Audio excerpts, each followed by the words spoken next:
आज हम देखेंगे स्टैंडर्ड 10th हिंदी चैप्टर 5 मायाज्ञ का पुरस्कार। जिस पाठ का सारांश में हम देखने वाले हैं। इस पाठ के सारांश में हम एक कहानी जिसमें निस्वार्थ भाव के कार्य की प्रेरणा दी गई है। मतलब कि हमें जो भी कार्य करते हैं उसमें हमारा जो भाव होता है निस्वार्थ, मतलब उसके पीछे कुछ स्वार्थ नहीं होता, उसकी प्रेरणा हमें इस कहानी के द्वारा दी गई है। साथ ही यह कहानी हमें प्राणी मात्र को भी उदारता से देखने का संदेश देती है। प्राणी मात्र को भी मतलब के प्रत्येक प्राणी जिसको मानवी की मतलब मनुष्य की मदद की जरूरत होती है उसे हमें अवश्य करना चाहिए, उसे उदारता से देखना चाहिए। उसका संदेश हमें यहाँ पाठ में दिया गया है। इस कहानी का सेठ बिना किसी फायदे और नुकसान के एक भूखे कुत्ते को अपना सारा भोजन खिलाता है। सेठ को इस निस्वार्थ कृत्य के लिए, कृत्य मीन्स काम के लिए, ईश्वर उसका फल अवश्य देते हैं। मतलब कि जीवन में हमें जो भी कार्य हम करते हैं निस्वार्थ, जिसमें हमारा कोई भी भाव न हो, मतलब कि उसके पीछे हमारा कोई भी स्वार्थ न हो, उस कार्य में हमें करने से हमें जो आनंद मिलता है और उस आनंद का फल ईश्वर हमें अवश्य देता है। तो इस तरह से इस पाठ में एक कुत्ते को मदद करने के बाद की जो कहानी हमारे सामने आ रखी गई है उसके बारे में हम भी विस्तृत में देखेंगे। एक शार के रूप में, मतलब छोटी सी शार, इस प्रकार हम देखने वाले। तो चलो देखते हैं इस पाठ को आगे। सेठ जी बड़े विनम्र और उदार थे। सेठ जी इतने बड़े धर्मपरायण थे कि कोई साधु संत उनके द्वार से निराश न लौटता। धर्मपरायण मतलब धर्म को मानने वाले, धर्म के साथ चलने वाले, कि कोई साधु उनके घर आ जाए तो उन्हें निराश न लौटे। भर पेट भोजन पाता। उनके भंडार का द्वार हमेशा सबके लिए खुला रहता। भंडार का द्वार मतलब जो भी चाहिए, साधु संत गरीब अमीर जो भी जिसको चाहिए उनको हर समय वो देने के लिए तैयार था। उन्होंने बहुत से यज्ञ किए और दान में न जाने कितना दिन दुखियों में बांट दिया। सेठ जी के उदार होने के कारण कोई भी उनके द्वार से खाली नहीं जाता था।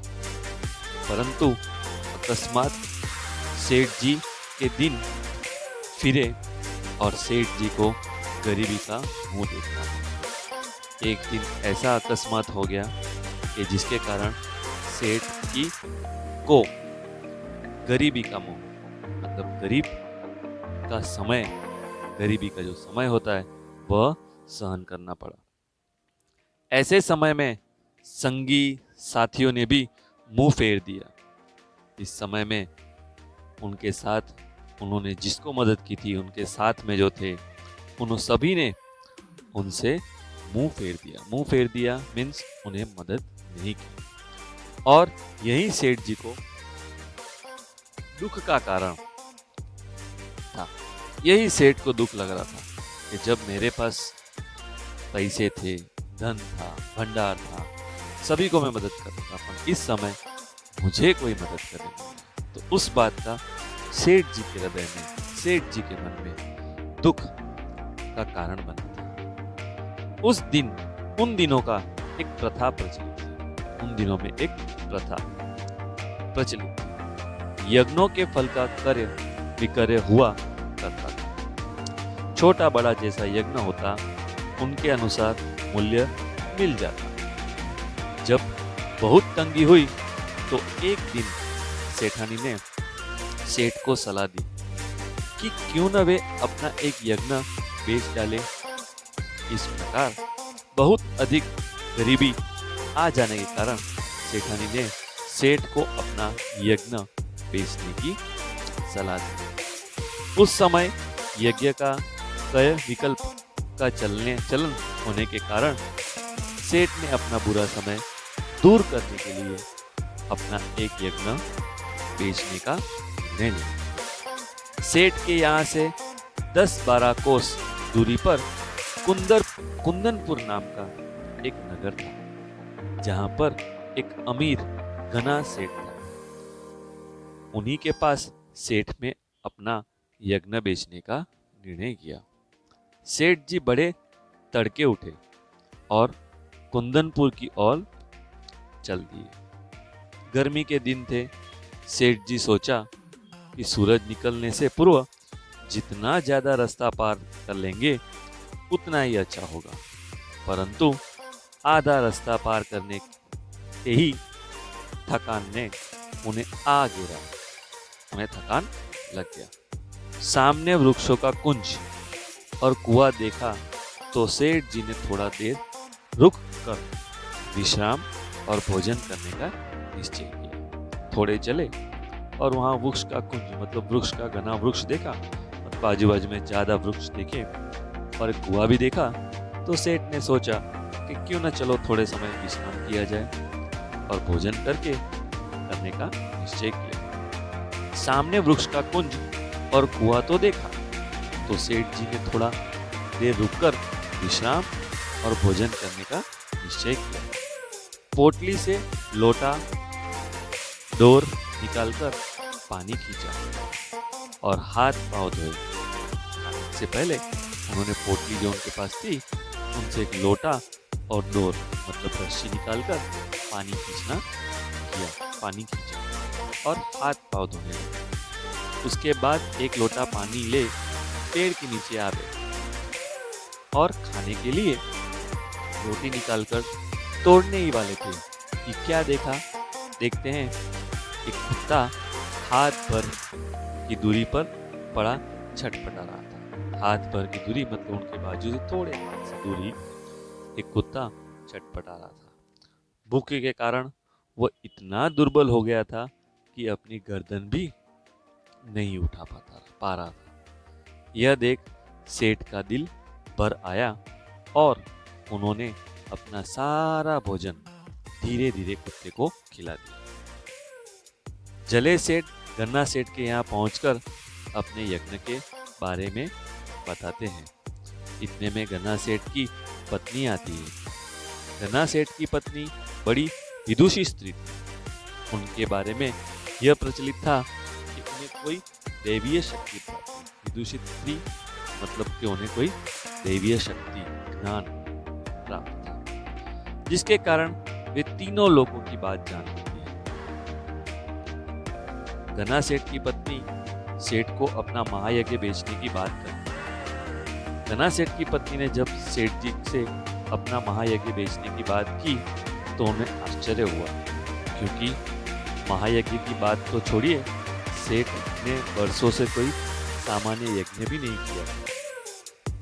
तब गन्ना सेठ की पत्नी उन्हें रास्ते में भूखे कुत्ते को अपना भोजन खिलाने वाले महायज्ञ की बात बताती है, क्योंकि उनके अनुसार स्वयं भूखे रहकर 4 रोटियां किसी भूखे कुत्ते को खिलाना ही महायज्ञ। इस तरह यज्ञ कमाने की इच्छा से धन दौलत लुटान कर किया गया यज्ञ सच्चा यज्ञ नहीं है।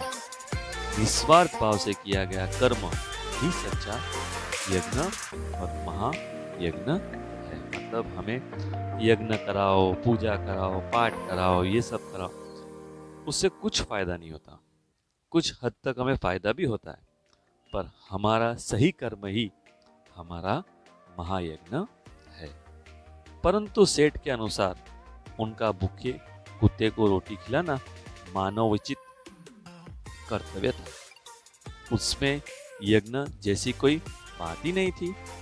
सेठ को अपने इस मानवोचित कर्तव्य का मूल्य लेना उचित नहीं लगा इसलिए सेठ ने अपना यज्ञ बेचना स्वीकार नहीं किया और वापस अपने घर ही लौट चलते गए। सेठानी की पत्नी जब कुंदनपुर गांव में धना सेठ के यहाँ से खाली हाथ घर लौटे तो पहले वे कांप उठी, पर जब उसे सारी घटना की जानकारी मिली तो उनकी वेदना जाती रही। उनका हृदय यह देखकर उल्लसित हो गया, आनंदित हो गया कि विपत्ति में भी उनके पति ने अपना धर्म नहीं छोड़ा और इसी बात के लिए सेठानी ने अपने पति की रज मस्तक पे लगाई। पति की रज मतलब पैरों के नीचे जो धूल थी वह अपने मस्तक पर लगाई। इतनी विपत्ति, इतना दुख होने पर भी मेरे पति ने धर्म को नहीं छोड़ा, अपने धर्म के मार्ग पर ही चलते रहे। उससे आनंदित होकर अपने पति के रज को उसने मस्तक पे लगा लिया। रात के समय सेठानी उठकर डालना में दिया जलाने आई तो रास्ते में किसी चीज को टकराकर गिरते गिरते बची। संभल कर आले तक पहुंची और दिया जलाकर नीचे की ओर निगाह डाली तो देखा कि दहलीज के सहारे पत्थर ऊंचा हो गया, जिसके बीच बीच लोहे का कुंदा लगा था। शाम तक तो वहां वह पत्थर बिल्कुल भी न उठा नहीं था, अब यह अकस्मात कैसे उठ गया। सेठानी ने जब सेठ को बुलाकर डालना में लगे लोहे कुंदे के बारे में बताया तो सेठ भी आश्चर्य में पड़ गए। सेठ ने कुंदे को पकड़कर खींचा तो पत्थर उठ गया और अंदर जाने के लिए सीढ़ियां निकल आई। सेठ और सेठानी सीढ़ियां उतरने लगी, मतलब कि एक गुफिया मार्ग उतरने लगे। कुछ सीढ़ियां उतरते ही इतना प्रकाश सामने आया कि उनकी आंखें चौधियानी लगी, मतलब आंखें चमकने, आंख में इतने उजास होने लगे। सेठ ने देखा वह एक विशाल तहखाना है और जवाहरातों से जगमगा रहा। पूरे सोना मोहर उस खुफिया जगह में इतना सोना था कि इतनी सोने की लाइट आ रही थी कि उनकी आंख में तेज उनका प्रकाश।